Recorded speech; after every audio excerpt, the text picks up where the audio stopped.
Hey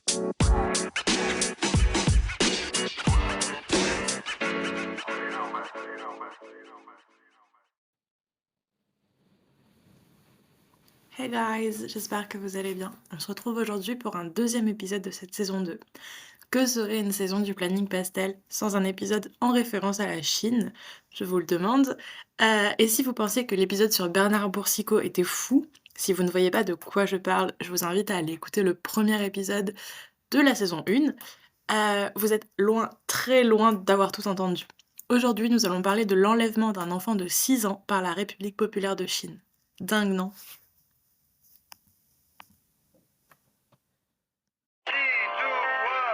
如果回忆容易，我会想你念你，假装你在这里。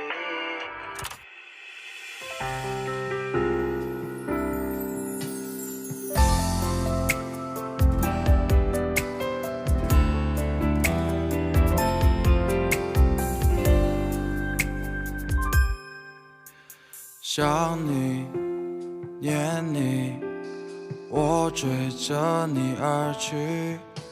想你，念你，停止再继续。我走过那条长椅，默守着那个秘密，拼命在脑海中寻你。如果回忆容易，我会想你念你，假装你在这里。那份旧的日历，翻了日期，告诉我牢记不容易。如果可以作弊，我会想你念你，到最后的荼蘼。时间不会犹豫，当一缕为你而沉醉的情思。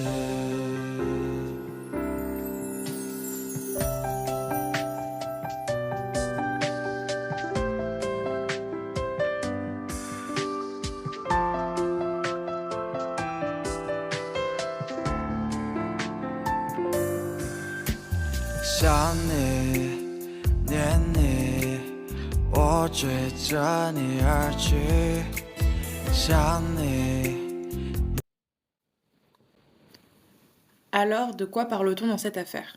Pour vous éclairer sur le contexte, nous sommes en 1989, soit quasiment 40 ans après l'intervention militaire chinoise au Tibet, qui a retiré au territoire son statut d'État indépendant pour lui substituer le statut de région autonome chinoise, c'est-à-dire la transformer en province de la Chine. Ce qui a fait naître une grosse opposition tibétaine qui est encore présente aujourd'hui. En janvier de l'année 1989, donc, le 10e Panchen Lama, personnalité spirituelle numéro 2 au sein du bouddhisme, juste après le très connu Dalai Lama, décède. Or, selon les croyances bouddhistes, si son enveloppe charnelle n'est effectivement plus, son âme, elle, est revenue à la vie sous un nouvel être, qui est donc tout désigné pour être le nouveau Panchen Lama. Traditionnellement, c'est le Dalai Lama, donc le numéro 1 du bouddhisme car émanation du Bodhisattva, je suis désolée si je ne le prononce pas bien, qui choisit le Panchen Lama. Dans le cas du 11e Panchen Lama à désigner, cela a pris 6 ans. Et en effet, le 14 mai 1995, le Dalai Lama, alors en exil en Inde, juste après la présence chinoise sur le territoire tibétain, a désigné Gedum Shuexki Nyama, fils d'un pasteur alors âgé de seulement 6 ans, comme étant le nouveau Panchen Lama. Vous pouvez très facilement trouver des photographies de l'enfant sur internet, et franchement, c'est un enfant qui ressemble à n'importe quel autre. Enfin, je trouve qu'il ressemble limite à un bébé en fait, parce qu'il a des joues bien rouges et rebondies, il a l'air un peu surpris sur la photo, etc. Enfin, rien ne le distingue des autres. Or, selon la croyance bouddhiste, il est une très importante émanation spirituelle, et ça, c'est accepté par toute la population, tous les croyants, l'enfant et sa famille. Ce que l'on sait de l'enfant d'ailleurs, honnêtement, on n'en sait pas grand-chose. On sait qu'il est né le 25 avril 1989, soit l'année du serpent de terre. Son père et sa mère sont originaires du district de Lahiri à Nangshu, au nord-est du Tibet, et son père est pasteur. Dès l'instant où le Dalai Lama l'a désigné, l'enfant a été nommé et reconnu comme, je cite, Tenzin Gendum Yise Sringlale Pinchu Pal Sangpo. Franchement, je suis désolée pour la prononciation. Je vous noterai le terme en bio au cas où. peut-être que vous le prononcez mieux que moi. Ce qu'il faut savoir, c'est que le Dalai Lama est une entité spirituelle, certes, mais aussi, voire surtout, dans notre cas de tension géopolitique, une autorité politique, jusqu'à ce qu'il renonce à cette qualité il y a peu de temps. Le 14e Dalai Lama, donc celui qui a désigné Gedum, a obtenu le prix Nobel de la paix, ce qui a permis à sa voix de porter plus fort sur la scène internationale chaque fois qu'il dénonçait l'annexion du Tibet par la Chine et l'annihilation culturelle mise en œuvre par Pékin. Donc vous comprenez aisément que ça n'arrange pas du tout la Chine de le voir désigner un enfant de 6 ans parce que ça veut dire que cet enfant, lorsqu'il grandira, sera en mesure de critiquer tout autant la Chine que ne le fait le 14e Dalai Lama, voire même plus, qui sait. Bref, que fait-on quand on est une puissance politique athée qui n'est pas d'accord avec un choix spirituel d'un territoire envahi? Oui, on enlève l'enfant, tout simplement.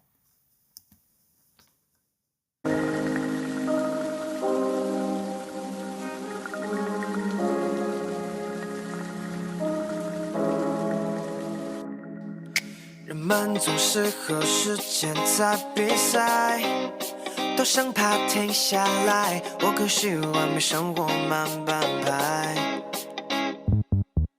与其去幻想空洞的未来，何不享受现在？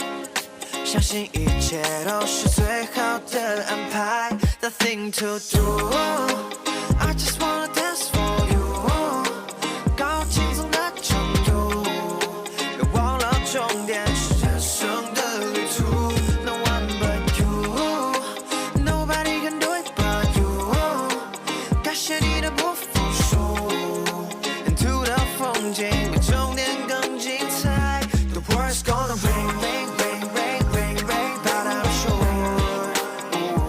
出心揣口袋 ，You will be alright。The world's gonna rain, rain, rain, rain, rain, rain， 把它说。被欲望打败 ，because they don't lie。单纯的少年在玻璃上画笑脸，伴随着雨点，再见每一个昨天。他也曾沦陷，但从不愁眉苦脸，在痛和泪中褪去了懵懂。当他曾为过放弃，有人说自不量力，可他坚信，于是鼓起了勇气，但是却无能为力。过了年纪，男孩已不再年轻，满腔热血褪去，但依旧不变的是不放弃和当初的自信。他唱着。I just wanna dance for you， 高轻松的程度，别忘了终点是人生的旅途。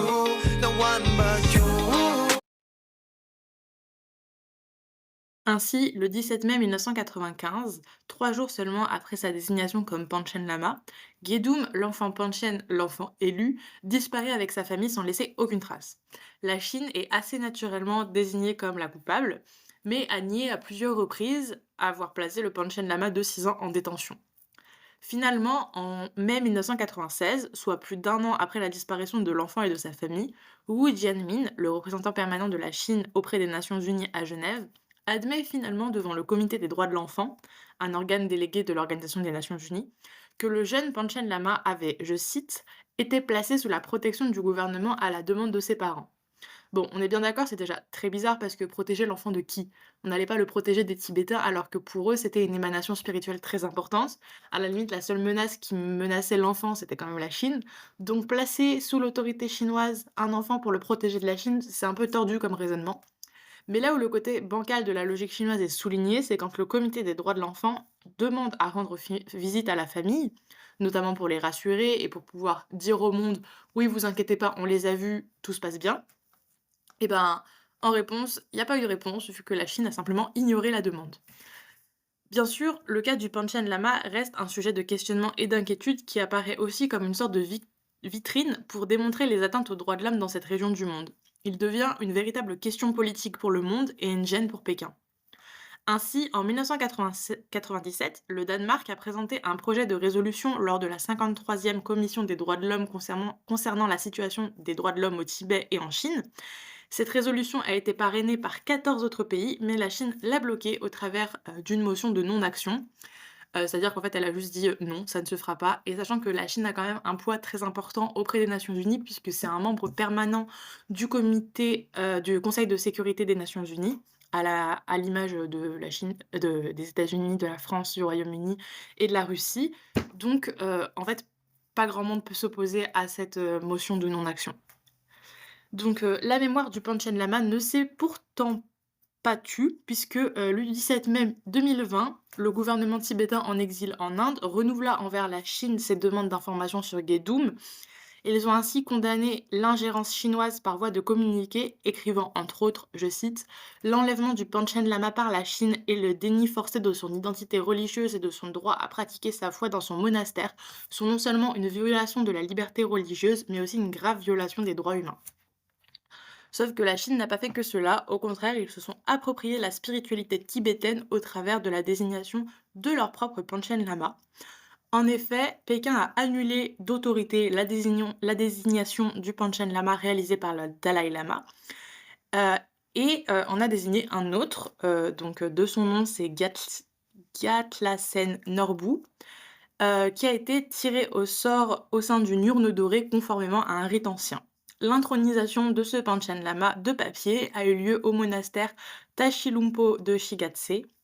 Les autorités chinoises ont ordonné à tous les chefs religieux d'être présents, ce qui a provoqué des protestations massives de la part des Tibétains. Pour rappel, Gedum est devenu dès 1995 le plus jeune prisonnier politique du monde. Si la situation complique les relations entre le Tibet et la Chine, évidemment, cela met aussi de l'huile sur le feu dans les relations sino-américaines, puisque par exemple sous l'administration Trump, le secrétaire d'État Mike Pompeo avait ordonné à la Chine de, je cite, rendre immédiatement public le lieu où se trouve le Panchen Lama et de respecter sa propre constitution et ses engagements internationaux pour promouvoir la liberté religieuse de toutes les personnes. Ce à quoi Zhao Lijian, directeur général adjoint du département des affaires frontalières et océaniques de la Chine depuis 2023, a répondu que les États-Unis utilisaient les affaires tibétaines pour s'intégrer dans les affaires intérieures de la Chine. Ça promet. Sachant qu'en France aussi, on avait eu un questionnement autour de l'enlèvement, voire de la disparition, du Panchen Lama, puisque il y avait eu des questionnements qui avaient été menés à l'Assemblée nationale et au Sénat, et la France avait publiquement condamné l'action chinoise. Donc si vous pensez que la question du Panchen Lama enlevé par la Chine est classée, vous êtes très loin du compte, puisque 25 ans après son enlèvement, donc en 2020, Pékin a finalement donné des nouvelles du Panchen Lama. Loin d'être resté un enfant, Gedum serait aujourd'hui âgé de 31 ans. Alors bien sûr, ils n'ont pas donné le nom auquel il répond aujourd'hui, ils n'ont pas transmis de photos non plus, ils ont juste indiqué que l'homme aurait reçu une éducation gratuite, obtenu un diplôme universitaire, décroché un travail, et aurait exprimé le souhait que, je cite, « les étrangers n'interviennent pas dans sa vie normale ». Personnellement, je trouve ça dingue qu'un État ait enlevé un enfant et que quasi personne n'ait réagi un peu plus frontalement. Et ça s'est arrêté là, sachant que, en fait, à part les allégations de la Chine, on ne sait pas si Gedum est en vie ou s'il est mort, finalement.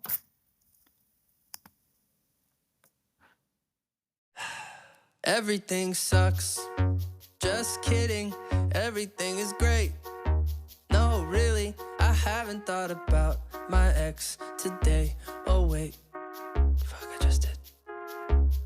But I went outside for the first time in a few days, and it felt nice, and I might try doing exercise. Not really. I wanna forget my bad days, all my bad days, and be okay, and be okay. Spend my spare change down at the arcade, and then I'll say everything sucks. Just kidding, everything is better than it used to be. I didn't write a song about my ex today. Oh wait, but I called my friends and I told them we should hang out if it makes sense, 'cause I miss them and I hate being alone. Oh really? I wanna forget my bad days, all my bad days, and be okay, and be okay. Spend my spare change down at the arcade, and then I'll say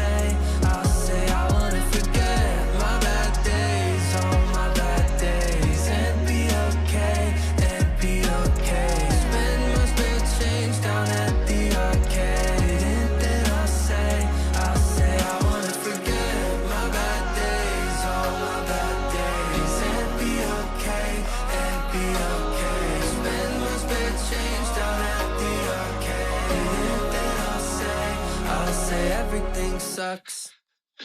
Just kidding. Honnêtement, cette semaine, je n'ai pas grand-chose à vous proposer en matière de recommandations. La plupart des livres dont j'ai entendu parler ne sont pas disponibles, mais si la lecture en anglais ne vous fait pas peur, ne vous gêne pas, il existe un livre incroyable qui s'appelle The Search of the Panchen Lama de Isabel Hilton. Et je trouve son analyse vraiment complète. Donc elle vous retrace, toute la recherche, de Gedum, l'enfant Panchen, toute, tout ce que ça implique, dans les relations, sino-tibétaines, mais aussi dans les relations, de la Chine avec d'autres pays et cetera et qu'est-ce que ça dit de la Chine normalement athée, hein, le gouvernement chinois est athée par principe, et donc du coup, qu'est-ce que ça dit du fait qu'il se soit immiscé dans la spiritualité tibétaine et cetera? Enfin bref, c'est incroyable. On en arrive donc à la fin de cet épisode. Je vous remercie de l'avoir écouté et j'espère qu'il vous a plu. On vous attend sur Instagram sur @le-planning-pastel ou via Gmail à travers l'adresse @leplanningpastel.fr. On se retrouve lundi prochain et en attendant, n'oubliez pas de cocher vos to-do list.